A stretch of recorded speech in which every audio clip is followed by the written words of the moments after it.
Hi, I'm Allie, and I'm going to show you how to do a fringe bracelet. A fringe bracelet is a great way to get through and to get rid of a lot of random beads that you may have, you don't even have matches of. It's a great way to kind of use your skills and take an easy, mindless idea and turn it into something great by just picking out random beads of the same color or of a different color family. To do this, you're going to need 11 OC beads, 8 OC beads, and 6 OC beads, as well as a collection of glass. If you don't have either 8s, 11s, or 6s, you can use one of the other. It's an easily changeable bracelet. To start out, what I've done is I've strung on a beading cable about 6 inches of 6 OC beads. You can use 8O as your base or 6O. You just want to avoid using 11Os as the base because they're a little bit too tiny.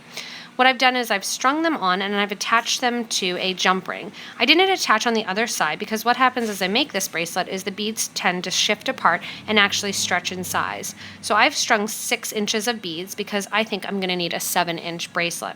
Another thing to think about this bracelet is it actually becomes a little bit heavy, but also a little bit bulky. So if you have a 7-inch wrist, you may need about a 7.5-inch bracelet because it's a little bigger.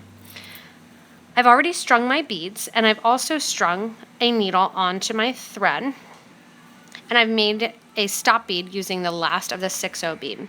To do a traditional fringe, I'm going to pick up a couple of my 11O beads. I picked up 3. I'll pick up one of my 8O beads, pick up one of my glass pearls here, and like I said, this is a good random bracelet that you can use kind of anything. And what I'm going to do is I'm going to let them drop down next to my bead. And to create the fringe, I'm going to use one of my 11O beads. So back through those beads that I've already added. So I'm adding an 11O bead, which is going to drop down next to my glass pearl. And then run the needle back through the glass pearl, as well as the beads that were on it before it. When I get to the end, I'm going to pull tight to create my little fringe,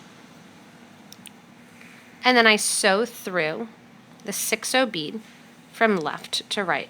When I come out the next 6O bead here, I'm going to do the same thing, something different. You can change it up. I'm going to show you how to do a loop instead to add to the fringe.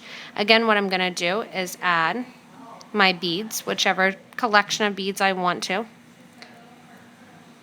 and in any order that I want. I'll just pick up a couple beads at random and add them. And then instead of having them be a fringe, I'm going to use them instead as a loop. To loop my beads, instead of going back through the beads, I'm going to just simply go through my next 6O bead. So this time I did not go back through the beads at all. I just went back through the next 6O in line. And that's going to create a little loop.